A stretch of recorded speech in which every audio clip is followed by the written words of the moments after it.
ಸಮಯ, ಇದುವೇ ಶುಭ ಲಗ್ನ. ಹಾಗಾದ್ದರಿಂದ ತಡ ಮಾಡುವುದು ಸರಿಯಲ್ಲ. ಈ ಶುಭ ಸಂದರ್ಭದಲ್ಲಿ, ಶುಭ ಲಗ್ನದಲ್ಲಿ ನಿನಗೆ ಈ ಪಟ್ಟಣದ ಸಿಂಹಾಸನವನ್ನು ಹಸ್ತಾಂತರಿಸುವುದರ ಜೊತೆಗೆ ರಾಜಮುಕುಟವನ್ನು ಕೂಡ ತೊಡಿಸಬೇಕಾಗಿದೆ.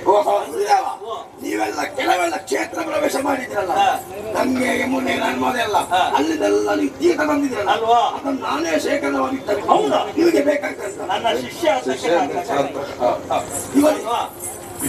ವಿಶೇಷವಾದಂತಹ ಪವಿತ್ರ ಜಲ, ಗಂಗೆ ಯಮುನೆ ಗೋದಾವರಿ ಸರಸ್ವತಿ ಅಲ್ವಾ? ಈ ಸಪ್ತ ನದಿಗಳ ಪವಿತ್ರ ಜಲವನ್ನು ಅದರ ಜೊತೆಗೆ ಈಗ ಮಂಗಳಾರತಿ ಎತ್ತುವುದು ಯಾರು? ಇದು ನಿನಗೆ ಶುಭ ಮಂಗಳಾರತಿಯನ್ನು ಬೆಳಗಿದ್ದೇನೆ.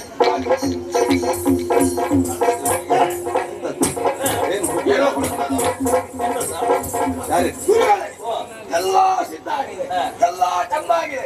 ಈಗ ತಲೆ ಕಾಲು ತಲೆ ಸರಿ. ಇನ್ನು ಹೊರಗಿಂದ ಹೇಳಿದ ಒಳಗಿದ್ದೆ ಏನಾಯ್ತು? ಹೊರಗಿನಿಂದ ಹಾಗೆ ತಲೆ ಕಾಲು ಇರ್ತಲ್ಲ, ಯಾಕೆ ನೀವು ಅದಕ್ಕೆ ಎಂತ ಆಗ್ಬೇಕು? ಹೋಗಿ ಹೋಗಿ ನಿನ್ನ ಇದನ್ನು ಅವನಿಗೆ ತೊಡಿಸು. ನನ್ನ ಕಿರೀಟ ಈಗ ಈ ಹಳೆ ಕಿರೀಟವನ್ನ ಅದಾಗಲಿಕ್ಕಿಲ್ಲ. ಈಗ ವಿಶೇಷವಾದಂತಹ ಒಂದು ರಾಜಮುಕುಟ ಇದು ಇಷ್ಟ ತನಕ ಇದು ಎಲ್ಲಿತ್ತು? ಇದನ್ನು ನೀನು ಯಾವ ಪೆಟ್ಟಿಗೆಯಲ್ಲಿ ಎಲ್ಲವನ್ನು ಹೇಳ್ತೀರಾ? ನೋಡಿದ್ದೆ. ಭುವನದ ಪೀಠನು ಹಿಂದೆ ಕನಕ ಕಷ್ಟವಾಗಿ ದಿನಕರ ಜದಿ ಮೆರವಾಗ ಅನುಪಮ ಜೀವರತ್ನದ ಮಗುಟವ ದಾನವನ ಶಿರ ಕೀರ್ತನಾಚಾರ್ಯ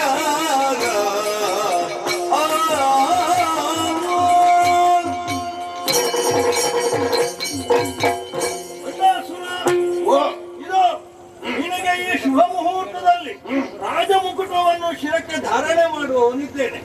ಇವನೊಂದು ಪ್ರಶ್ನೆ ಕೇಳಿದನಲ್ಲ, ಹೌದು. ಈ ರಾಜಮುಕುಟವನ್ನು ನೋಡಿ ಇಷ್ಟರವರೆಗೆ ಇದು ಎಲ್ಲಿತ್ತು ದೇವರ ಇದು ಇವರಿಗೆ ಇಷ್ಟರವರೆಗೆ ತೋರಿಸಲಿಲ್ಲ. ತೋರಿಸಿದ್ರೆ ಅಪಾಯ ಉಂಟು ನನಗೆ ಗೊತ್ತುಂಟು. ಹಾಗಾದ್ರೆ ಉಪಾಯದಿಂದಲೇ ಅದಕ್ಕೊಂದು ವ್ಯವಸ್ಥೆ ಮಾಡಿಟ್ಟಿದ್ದೆ. ಇದನ್ನು ಸರಿಯಾದಂತಹ ವಿಶಿಷ್ಟವಾದ ಪವಿತ್ರವಾದ ಹಿನ್ನೆಲೆ ಉಂಟು. ಹೌದಾ? ಖಂಡಾಸುರ ಇದು ಅಂತಿಂತಹ ರಾಜಮುಕುಟವಲ್ಲ. ಹಿಂದೆ ಆದಿದೈತ್ಯರು ಎಂದೆನಿಸಿಕೊಂಡಿದ್ದಂತಹ ಹಿರಣ್ಯಾಕ್ಷ ಹಿರಣ್ಯಕಶ್ಯಪ ಶೋಣಿತೆಯನ್ನು ಆಡಿಕೊಂಡು ಬರ್ತಾ ಇದ್ದಂತಹವರು, ಅವರಲ್ಲಿ ಹಿರಿಯವನಾದಂತಹ ಹಿರಣ್ಯಕಶ್ಯಪ ಅವನ ಮುಕುಟದಲ್ಲಿ ಅಥವಾ ಶಿರದಲ್ಲಿ ರಾರಾಜಿಸ್ತಾ ಇದ್ದಂತಹ ರಾಜಮುಕುಟ ಇದು. ಹಾಗಿದ್ರೆ ಅವನಿಗೆ ಎಲ್ಲಿಂದ ಬಂತು ಅಂತ ಕೇಳಿದ್ರೆ, ಪ್ರಪಂಚದ ಸೃಷ್ಟಿಕರ್ತನಾಗಿರುವಂತಹ ಸತ್ಯಲೋಕವಾಸಿಯಾಗಿರುವಂತಹ ಬ್ರಹ್ಮದೇವರು ಅವರಿಂದ ಹಿರಣ್ಯಕಶ್ಯಪನಿಗೆ ಅವರ ತರುವಾಯ ಅದು ನನ್ನ ಕೈಗೆ ಬದುಕಿ ಬಂದಿತ್ತು. ಹಾಗಾಗಿ ಇದಕ್ಕೆ ಸರಿಯಾದಂತಹ ಒಂದು ತಲೆ ಸಿಕ್ಕುವವರೆಗೆ ನನ್ನಲ್ಲಿಯೇ ಇರಲಿ ಎಂಬ ಹಾಗೆ ಭದ್ರವಾಗಿ ನಾನು ಅದನ್ನ ಎಲ್ಲಿದ್ದದ್ದು ಪೆಟ್ಟಿಗೆ ಒಳಗೆ ಇಟ್ಟದ್ದು. ಹೌದು, ಅದಕ್ಕೆ ನಾನು ತೋರಿಸಲಿಲ್ಲ ಪೆಟ್ಟಿಗೆ ನನಗೆ. ಆದ್ರಿಂದ ಇದು ಶುಭ ಮುಹೂರ್ತ. ಎಂತದ್ದು ಬಾಯಿ ನೋಡುದು ಮತ್ತಿನ್ನೆಂತದ್ದು?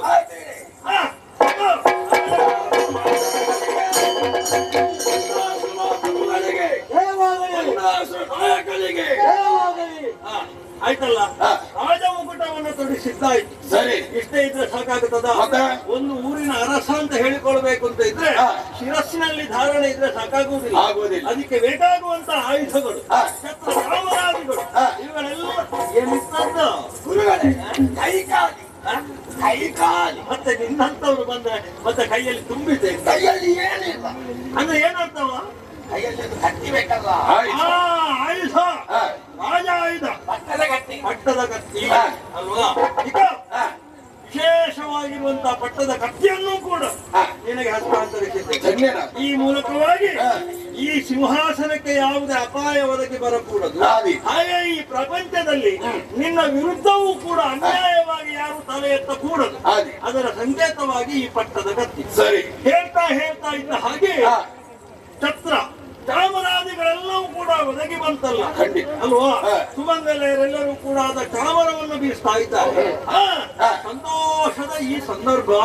ಆದ್ರೆ ನೀನು ಒಬ್ಬ ಈ ಸಿಂಹಾಸನದಲ್ಲಿ ಏರಿ ಕುಳಿದ್ರೆ ಸಾಕಾಗ್ಲಿಕ್ಕಿಲ್ಲ ಅಲ್ಲ. ಯಾಕಂದ್ರೆ ರಾಜಕೀಯ ಅಂತಂದ್ರೆ ಒಬ್ಬ ಮುಖ್ಯಮಂತ್ರಿ ಇದ್ರೆ ಸಾಕಾಗುತ್ತೆ, ಮಂತ್ರಿಮಂಡಲ ಬೇಕಾಗುವುದು, ಸೇನಾಧಿಪತಿಗಳೆಲ್ಲ ಬೇಕಾಗುತ್ತದೆ. ಹಾಗಾದ್ದರಿಂದ ನೀನೆಂತದ ತಿಂದವರು ಗೋಡದಲ್ಲಿ ನೀನೇ ತಿಂದವರು ಹೇಳು ಹೇಳು ಮನಸ್ಸಿನಲ್ಲಿ ಇಲ್ಲಿವರೆಗೆ ಮುಂದೆ ಇತ್ತು, ಈಗ ಹಿಂದೆ ಹೋಗ್ತಾನೆ.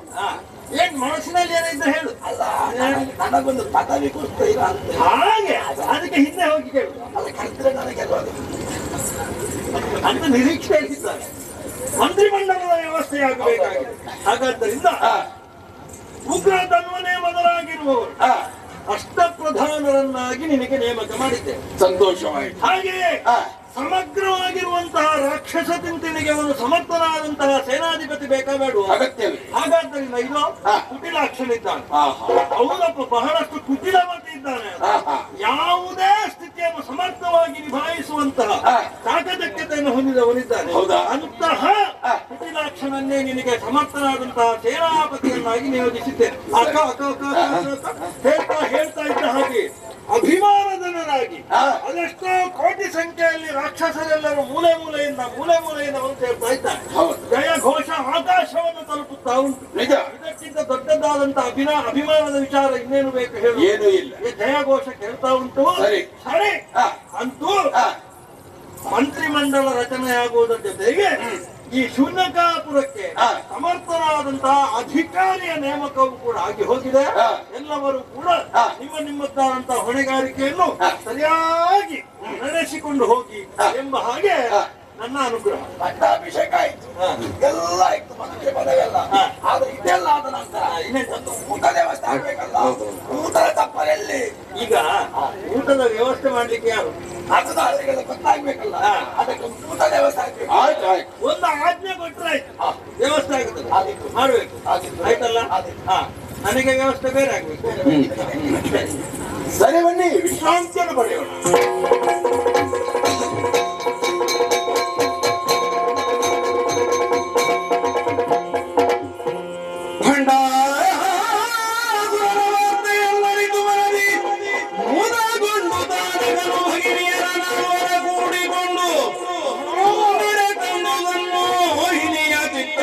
ಸುಂದರಿಯ ಕುಮುದೋತ್ತರ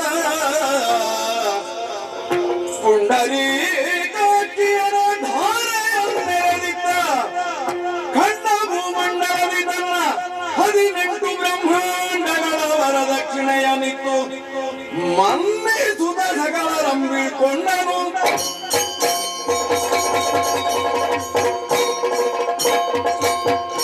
ಆಚಾರ್ಯ ಶುಕ್ರನ ನಿರ್ದೇಶನ ನನ್ನನ್ನು ಇಷ್ಟು ಎತ್ತರಕ್ಕೆ ಏರಿದೆ ಎನ್ನುವುದು ಸ್ಪಷ್ಟವಾಗುತ್ತಾ ಉಂಟು. ವಿಚಾರವನ್ನು ತಿಳಿದಂತ ಅಸುರ ವೀರರು ಒಬ್ಬೊಬ್ಬರಾಗಿ ಬಂದು ನಮ್ಮದಾಗಿರುವಂತಹ ಶೂನ್ಯಕಾಪುರವನ್ನು ಸೇರಿಕೊಂಡಿದ್ದಾರೆ. ಇದು ಆತ್ಮಾನಂದ. ಅದರ ಜೊತೆಯಲ್ಲಿ ತಾರಕಾಸುರನು ತನ್ನ ಭಗಿನಿಯರನ್ನು ಸೇರಿಸಿಕೊಂಡು ನನಗೆ ವಿವಾಹ ಮಾಡಿಕೊಡಬೇಕೆನ್ನುವ ಉದ್ದೇಶದಿಂದಲೇ ಇಲ್ಲಿಗೆ ಬಂದವ. ಅವನ ಕೇಳಿಕೆಯನ್ನು ಮನ್ನಿಸಿ ಆ ಮುಖ್ಯನ ಬಗ್ಗೆ ಅವನಿಚ್ಛೆ ಅಂತ ಅವನ ಸಹೋದರಿಯರನ್ನು ವರಿಸಿದ್ದೇನೆ. 14 ಬ್ರಹ್ಮಾಂಡ ನನಗಾಗಿ ಉಡುಗೊರೆಯನ್ನು ಕೊಟ್ಟದ್ದು. ಇದೆಲ್ಲವನ್ನು ಪಡೆದಂತ ನಾನೇ ಧನ್ಯ. ಯಾರದು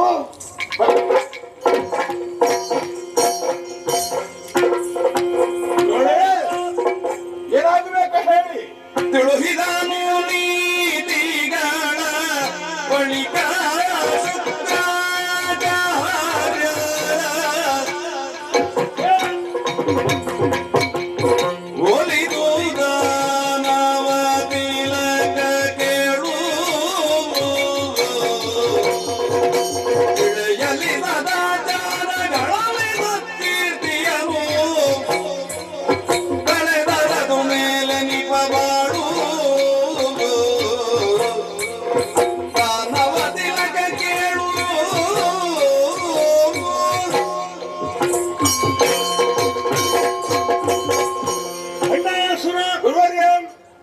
ಪಟ್ಟಾಭಿಷಿಕ್ತನಾಗಿ ಕೆಲ ಕಾಲ ಸಂದು ಹೋಯಿತು.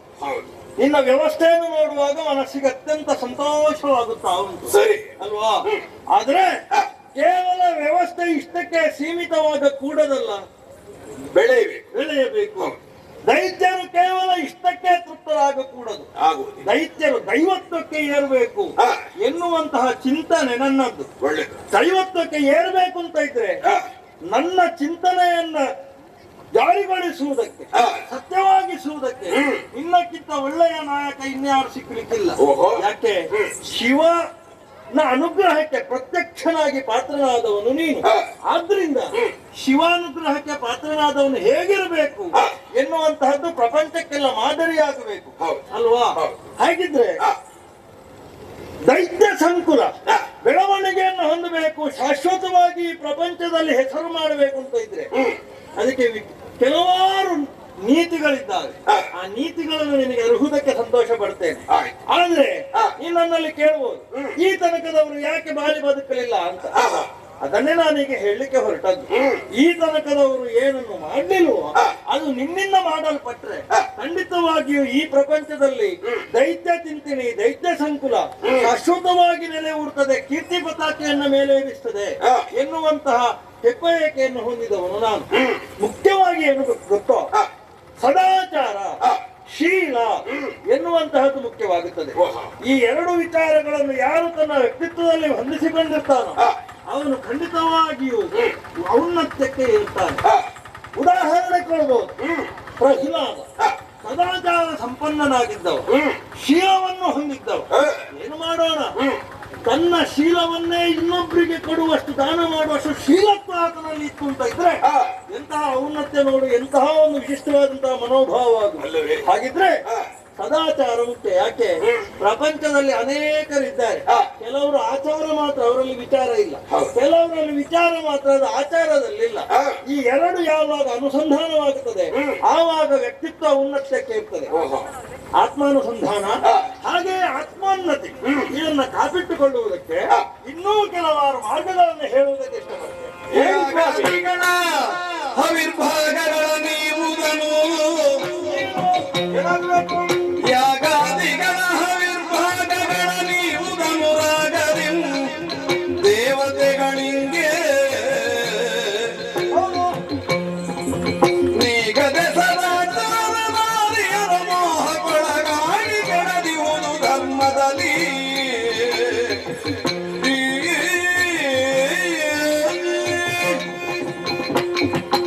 ಭಂಡಾಸುರ ಹಾಗಿದ್ರೆ ದೈತ್ಯ ತಿಂತಿಣಿಯನ್ನ ಔನ್ನತ್ಯಕ್ಕೇರಿಸುವಲ್ಲಿ, ಸದಾಚಾರವನ್ನು ಕಾಪಿಟ್ಟುಕೊಳ್ಳುವಲ್ಲಿ ನೀನು ಅನುಸರಿಸಬೇಕಾದಂತಹ ಮಾರ್ಗಗಳು ಏನು, ಆತ್ಮೋನ್ನತಿಯ ಮಾರ್ಗ ಯಾವುದು ಎಂಬ ಹಾಗೆ ಕೇಳಿದ್ರೆ 5 ವಿಚಾರಗಳಿದ್ದಾವೆ.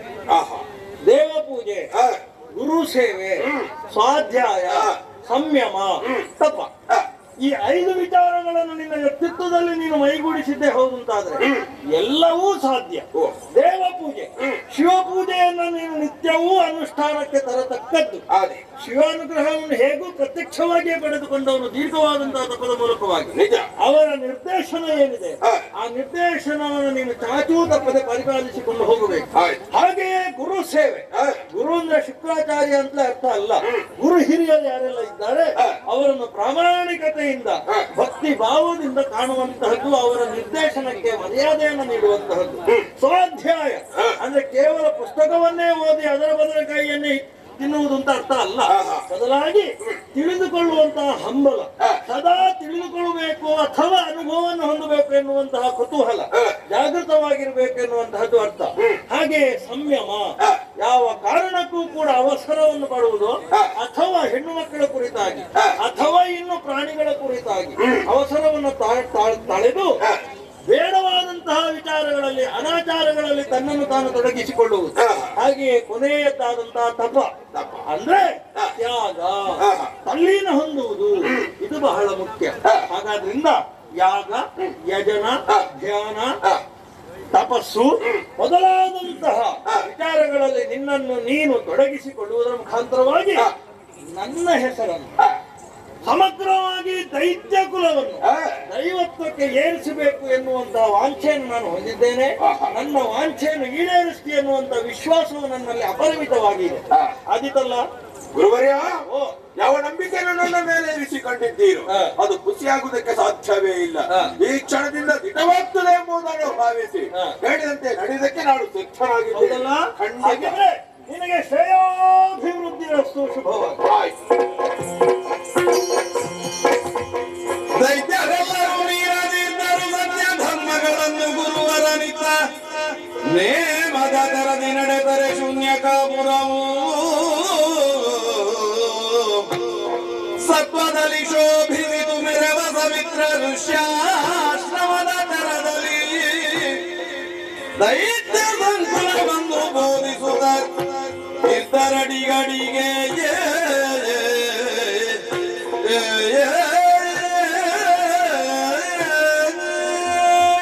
ಅಸುರ ವೀರರೇ, ಅಣ್ಣಾಸುರ. ಎಲ್ಲರೂ ಒಂದಾಗಿದ್ದೀರಿ. ಅದಾದ ವಿಚಾರವನ್ನು ಹೇಳಬೇಕೆನ್ನುವ ಇಚ್ಛೆಯನ್ನು ಹೊಂದಿದ್ದೀರಿ. ಯೋಚಿಸಬೇಡಿ. ಭಂಡಾಸುರ ನಿಮಗಾಗಿ ಇರುವವ. ಏನು ಬೇಕೋ ಕೇಳಿಕೊಳ್ಳಿ. ಕೇಳು ಭಂಡಾಸುರ ನುಡಿಯ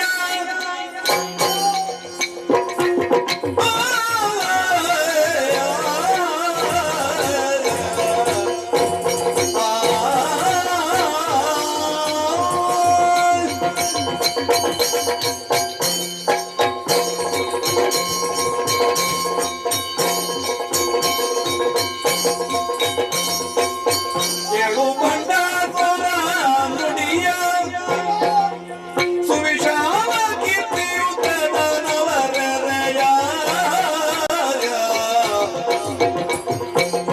ಗೋಡಿಡುತ್ತಿದ್ದ ಜನ ಕುಲದೇಳಿಗೆಯಾಯ್ತು ನಿನ್ನಿಂದ ನಮ್ಮವರ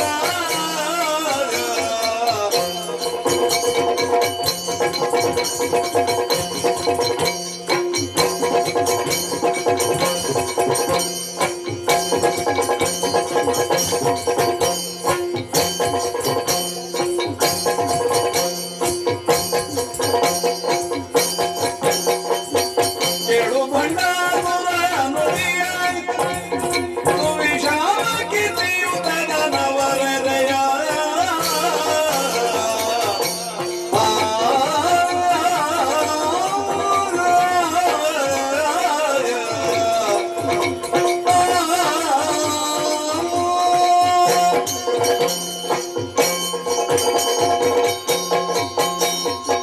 ಅಣ್ಣಾಸುರ. ಆ, ಹೇಳ್ಬೇಕು. ಈ ಪ್ರಪಂಚಕ್ಕೆ ಆ, ಹೆಸರಿಲ್ಲದಿದ್ದಂತ ಸಂದರ್ಭದಲ್ಲಿ ಆ, ಶೂನ್ಯವಾಗಿರುವಂತ ಇದನ್ನು ಆ. ಶೂನ್ಯಕಾ ಪಟ್ಟಣವೆಂದು ಆ. ನಿರ್ಮಾಣ ಮಾಡಿದವರು ನೀವು. ಆ, ಅದು ಶೂನ್ಯವಾಗಿಯೇ ಇರುವುದಾ? ಆ, ಈಗ ಸೊನ್ನೆ ಆಗಿರುವುದು ಆ. ಸೊನ್ನೆ ಆಗಿಯೇ ಇರಬಾರ್ದಲ್ಲ. ಆ. ಅದು ಪೂರ್ಣವಾಗಬೇಕು. ಹೌದು ಆಗಿದೆ. ಆಗಿದೆ. ಆ, ಹಾಗೆ ಆಗಬೇಕು. ಆ. ಅದು ಇನ್ನೂ ತುಂಬಾ ಆಗಬೇಕು ಆ, ಎಂದು ಕೇಳುತ್ತಾ ಇದ್ದೆ. ಆ. ಆ, ಅವ ಹೇಳಿದ ವಿಷಯ ನಿನಗೆ ಗೊತ್ತಾಯ್ತಾ? ಅವನ ಜೀವನದ ಬಗ್ಗೆ ಹೇಳುತ್ತಾ ಇದ್ದಾನೆ. ಹಾಗಂತಲೇ ನಿಮ್ಮದ್ದಾದಂತ ರಾಕ್ಷಸರ ವಿಚಾರವನ್ನು ತಿಳಿಸಬೇಕೆನ್ನುವಂತ ಇಚ್ಛೆ ಅವನಿಗಿದ್ರು ಹೇಳುವುದಕ್ಕಾಗೋದಿಲ್ಲ. ನೋಡು, ನೀನು ಹೇಳು. ಇಲ್ಲ ರಕ್ಷಿಪೇವೆನುತ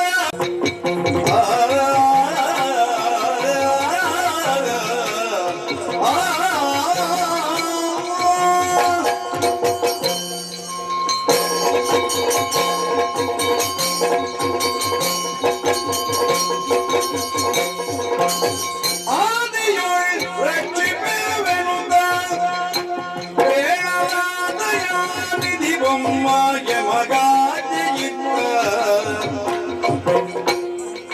ಮೇದಿನಿಗಳ ದೊರೆತನವ ಬಳಿಕಾಗುವುದು ಬೆದರು ರಾಜ್ಯದರು ನಾವೆನುವ ಆದಿಯೋ ರಕ್ಷಿಪೇವೆನುತ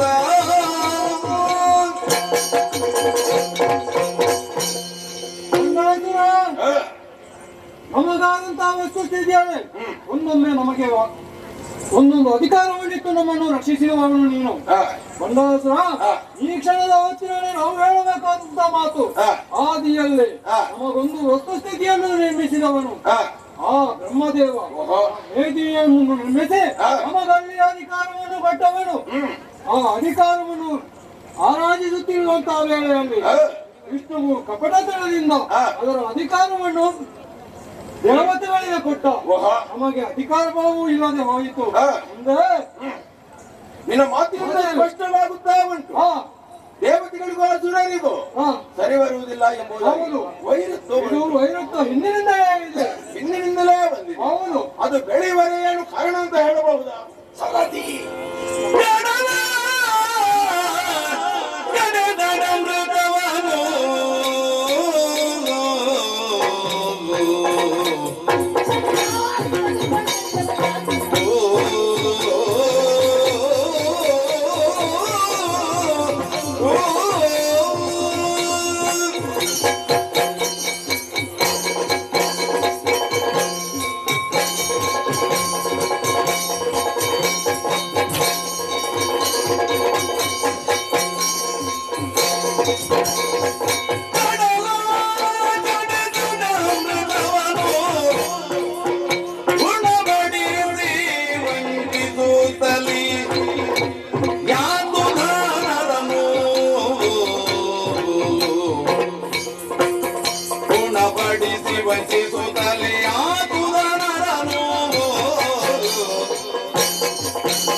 ನಾವೆಲ್ಲರೂ ಒಂದಾಗಿ ಬಂದು ನಿನ್ನ ಪಾದ ಬುಡಕ್ಕೆ ಬಂದಿದ್ದೇವೆ. ನಮ್ಮ ನೋಡಿದಾಗ ನಮ್ಮ ಮುಖದಲ್ಲಿ ಚಿಂತೆ ಕಾಣುತ್ತಾ ಇದೆ. ಈ ಚಿಂತೆಗೆ ಕಾರಣ ಏನು ಎಂಬ ಪ್ರಶ್ನೆ. ನಾವು ಇಲ್ಲೇ ಇದ್ದವರು ಚೋಳಿತಾಪುರಲ್ಲಿ ಆಳ್ವಿಕೆ ಮಾಡ್ತಿದ್ದವರು. ಗುರುಗಳಿಂದ ನಿಮ್ಮನ್ನು ನೋಡುವಂತಹ ಭಾಗ್ಯ ನಮಗೆ ಸಿಕ್ಕಿದೆ. ನಮಗಾದ ಕಷ್ಟವನ್ನು ಹೇಳುತ್ತಾ ಬಿತ್ತರಿಸಲಿ. ಏನಾಯ್ತು? ಸುರಾಸುರರಿಗೆ ಕಾಲಕರದ ಸಂದರ್ಭದಲ್ಲಿ ಎಲ್ಲವೂ ಬಲಿಯ ಸ್ಥಳದಲ್ಲಿತ್ತು. ಆ ಸುವಸ್ತುಗಳೆಲ್ಲ ಒಂದೊಮ್ಮೆಗೆ ಸುವಸ್ತುಗಳೆಲ್ಲ ಸರದಿ ಪಾಲಾಗಿ ಹೋಯಿತು.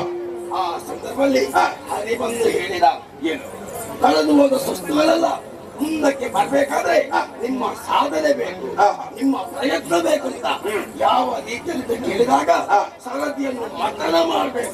ಸಮುದ್ರ ಮಥನ ಮಾಡಿದ್ದೀರಾ? ಸಮುದ್ರ ಮಥನ ಮಾಡಿದಾಗ ಕಳೆದು ಹೋದ ವಸ್ತುಗಳೆಲ್ಲ ಪುನರಪಿ ಬೇಳೆ ಬರ್ತದೆ. ಕಟ್ಟ ಕಡೆಗೆ ಮಾನವಿಲ್ಲದ ಒಂದು ವಸ್ತು ಸಿಗ್ತದೆ. ಯಾವುದಕ್ಕೆ ಸಾಯುವುದಕ್ಕೆ ಮನಸ್ಸುಂಟ? ಯಾರಿಗೂ ಸಾಯುವುದಕ್ಕೆ ಮನಸ್ಸಿಲ್ಲ. ಸರಿ, ಅಂತ ಸೊತ್ತು ಸಿಕ್ಕಿದೆ, ನಾವು ಕುಡಿದರೆ ಅಮರರಾಗಿ ಉಳಿಯುತ್ತೇವೆ ಎಂಬ ಇಚ್ಛೆಯಿಂದ ಅಲ್ಲಿ ನಿರೂಪಣೆಯಂತೆ ನಾವು ಸರದಿ ಮಾತನ ಮಾಡಿದೆವು. ಹೌದೇ? ಸರದಿ ಮಾತನ ಮಾಡಿದಾಗ ಏನಾಯ್ತು? ಒಂದೊಂದು ವಸ್ತುಗಳು ಬಂತು.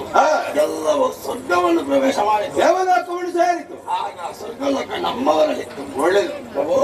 ಕಟ್ಟ ಕಡೆಗೆ ನಮ್ಮ ಪ್ರಯತ್ನದಿಂದ ಅಮೃತ ದೊರೆಯಿತು. ಅಮೃತ ನಾವು ಕುಡಿಲಿಕ್ಕೆ ವ್ಯಕ್ತ ಮಾಡಿದಾಗ ಆ ಸಂದರ್ಭದಲ್ಲಿ ನಮ್ಮಲ್ಲಿ ಒಬ್ಬ ಇದ್ದ.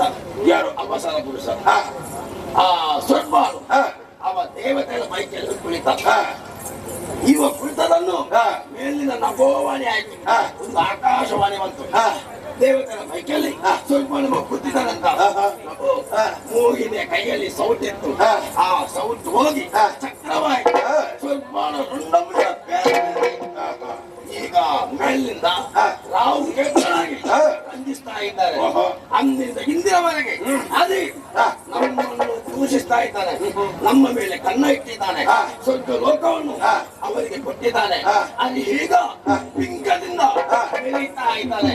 ಪ್ರಭು, ನ್ಯಾಯಾಧೀಶರಾಗಿ ನಮಗೆ ನ್ಯಾಯ ಕೊಡಬೇಕು.